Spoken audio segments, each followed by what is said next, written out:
What is up, legends? It's your boy Sion, and we are back. And I wanted to help out a little bit because I see people struggling. I've been looking at comments on a couple of YouTube videos, and I see people are struggling with content. And it might be one of the reasons might be because that you're looking at things the wrong way or doing things the wrong way. So we're here to help. All right. So if you look at my team, this is where we're at. We're at 12,850. This is without spending much of anything. All I have is the battle pass, and that's it. Because I always like to get like a battle pass or something like that in games, and like I always let you guys know, so you know how to go about doing things.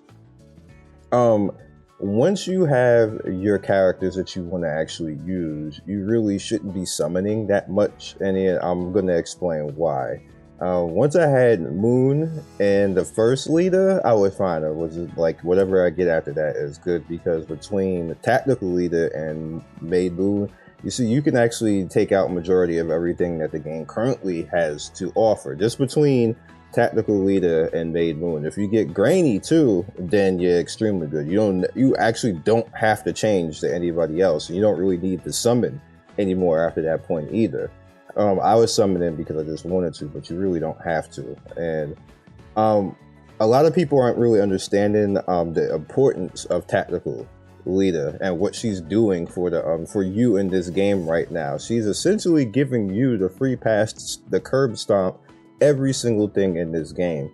And people are ignoring her, one, because she has the dark skin effect, and two is because she's not a 4-star. And the dark skin effect is that pretty much what happens universally, other than people who are a little bit woke or people who are skin color of black, will pick this character because, one, she looks badass and she's actually useful, but everybody else will see she's a 3-star and she's a dark skin character, and historically they're not that good. But in this game, she is absolutely amazing. I think she's top tier in the beginning of the game for the simple fact that she is a 3-star and you can max her with the event, plus use her event weapon, which you see right now is at 67, plus get her skills all the way up max damn near, and you see her proficiency right now is close to 5k, and the only reason why it's not 5k is because I haven't maxed this weapon right now. And I'm going to explain what this weapon actually does, because I think people were not really understanding and thinking that, oh, she's a dark skinned waifu, that's what Sign likes her. No, I like her because her ass is useful. Like, she's useful in what she does, and she only has one weakness, and the one weakness that she has is that she can't shred enemies that are immune to fire. Anything else in the game, dead. Any AoE, mobs, everything, dead. Let's talk about what her weapon right here does. Your critical hits will generate a burning area at the enemy's location. Enemies in the area will burn for 3 seconds and take additional 60% damage per second, can be triggered every 5 seconds. You can increase the damage when you get it leveled up, and you can level it up in the event. As you guys can see, I'm like one short of actually maxing it right now. And what this does is anything that has a shield, it doesn't care. It's going to eat right through the shield and the HP of the actual enemy, which is great against all bosses, again, except bosses that are immune to fire. Even without that, she still has a very good high damage on that, which you can put together with stuff else. As long as you put together some crit and some crit damage on her, which you can, you are 100% fine, because what you can do is you can go into your module. You see, I have extra crit and crit damage up on the modules. So, you know, you can just go ahead in here and look at the stuff. And I don't even have like the full good stuff on her. I need to actually change this out for a mech. It was all that I had at the time, but do I have a blue one now?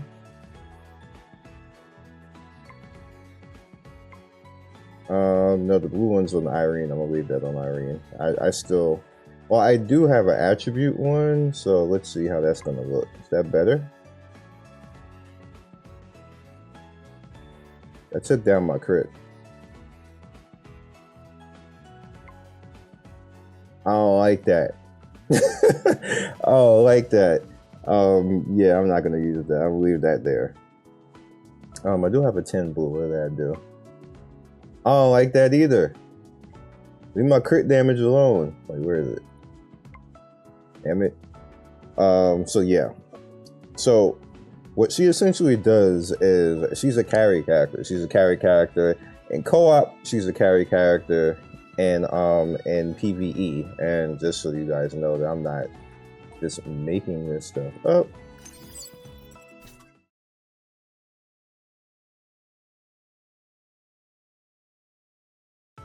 This is where we are at right now in PvE.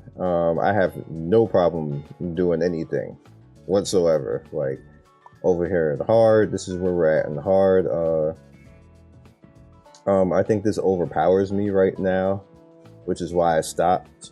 Another thing, people ask me like, are you whaling? Like, how do you have so many weapons? Basically, this game just drowns you as long as you're doing the stories, both hard and normal.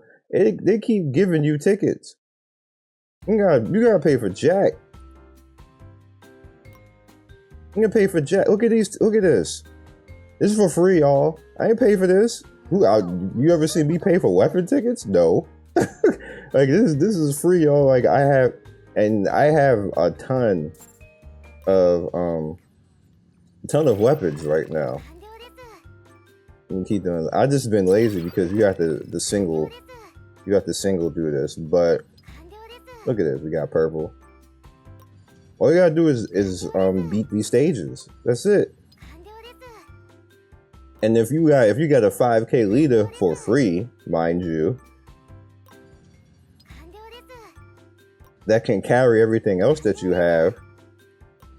What you can now do, once you have one character that's that strong, like that, what you can start doing is you can start concentrating on maxing the 4-star characters that you have. Now, granted, here's where people come into the problem. People ignore leader. Let's say you ignore leader and you get Yuki. The problem with ignoring leader and using Yuki is that it's harder to actually max Yuki, which makes her weaker than leader. They basically do the same thing. Yuki is basically the 4-star version of leader. It's basically the same type of character. So if you head over into here, again, this is what I was talking about. Like, people ignore the fact that she's a 3-star and then focus on the 4-star. This is all fine and good. All this is all fine and good. If you notice, expose enemy and the stagger damage and the radius and alters a barrage and everything else like this. Her fire Shikigami is exactly what Lita does all the time. She just does it all the time. She does this in a giant burst, which of course is probably going to do more damage at that one particular point in time. But this is what she does. Like literally, Lita does that like every 5 seconds, basically. And not as strong, obviously, because it's not a special, but she does it every 5 seconds. When you kill a burning target, creates a burning area. The location deals 71% damage per second. Again, that's what Lita does with her gun.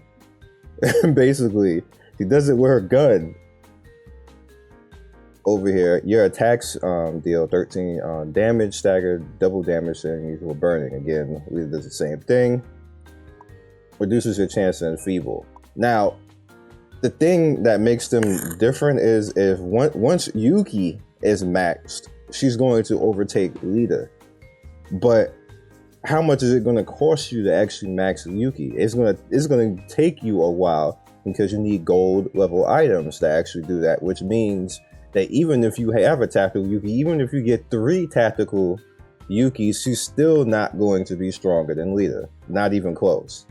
Not close at all. Plus the cost is going to even cost you to actually even get her to that point. It's just not worth doing. So that means you end up having your Yuki probably like around 3 to 4K, not 5K, and not being OP, just curb stomping everything. It's just not going to work like that.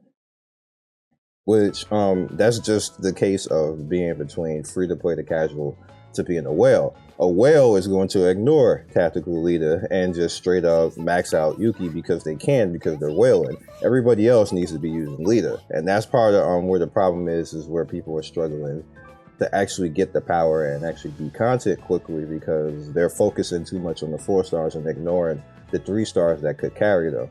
Specifically, again, leader, the 3-star that should be carrying you.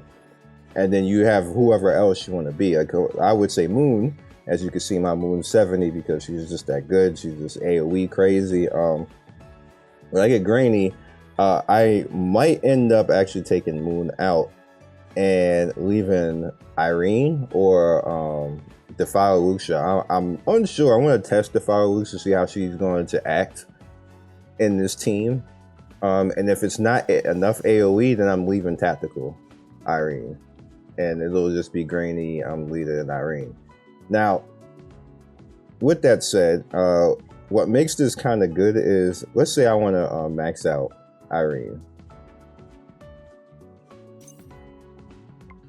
You notice that I'm going to need to actually do these stages. Now, because I have literally like a 5k leader to go along with everything else, what I can do now is I can do this stage and just currently just farm.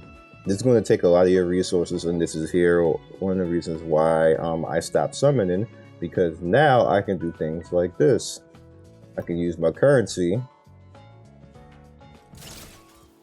and use it on farming and going after that.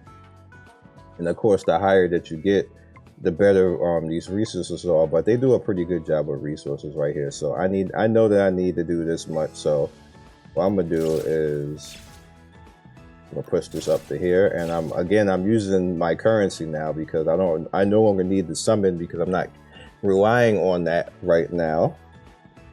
And I don't need to summon on weapons because I've been beating all the stages because of leader carrying, that I don't need to really worry about the weapons. Plus the event, I have a complete character that is maxed because of the ad hoc event.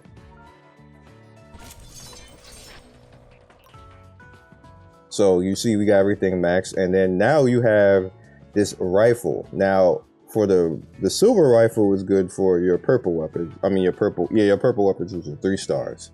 And they are like, you know, I guess for me it would be Leader and Grainy whenever I get Grainy, because her ass won't come out right now, but whatever, we need to talk about that.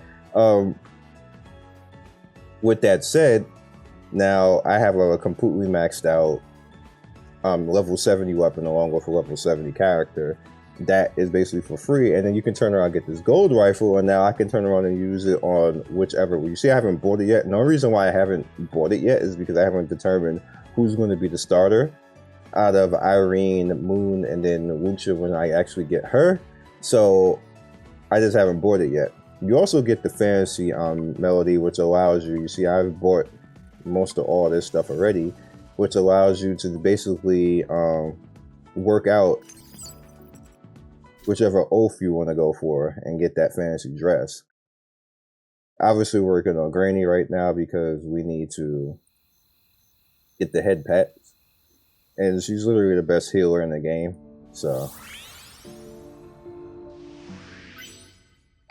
we're down over here. We need more head pats. We need 12 more, which is pretty much the rest of the day to get the head pats, and then we'll head down to phase 2.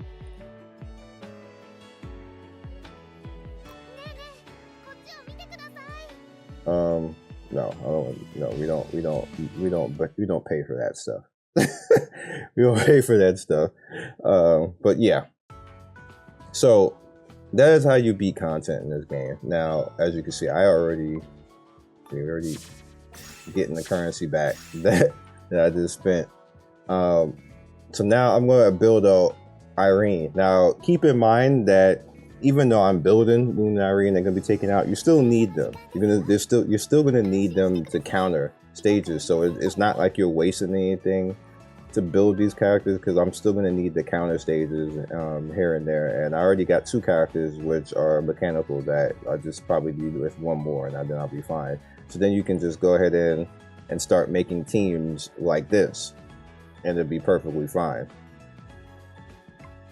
So just keep that in mind. There's no such thing as a wasted character, because you're going to need mono elements. Probably not right now, but soon you probably will need mono elements, because this is a mono game where elements is going to be needed in places. So just keep that in mind. Like, don't strip stuff and then get rid of anything like that. You're going to need like those type of teams eventually. other than that, hope you guys understood, and I hope this frees up everybody to see that you don't need money to actually get good in this game. You just need to kind of like understand and take advantage of this character that's here. You don't need to keep her out there forever. You can use her to carry and build your 4 stars that you get to a point that then you don't need her anymore, and then you can take her out and then replace her with Yuki if you ever max her. But right now she's better than Yuki, so there's no reason to even have Yuki out there right now. That's in my opinion. You can do whatever you want and, you know, do it the hard way, but this is the easy way. I will catch you guys next video. See you soon. And again, I struggle with nothing. There's nothing in this game that I struggle with right now doing it this way. So I'm encouraging you guys to do it the easy way. Peace. Thanks for watching another video by me, Scion Storm. If you like what you see here, please by all means like, subscribe, share with all your friends. It really helps me out, and I appreciate everybody who stops by. One love and be legendary. Peace.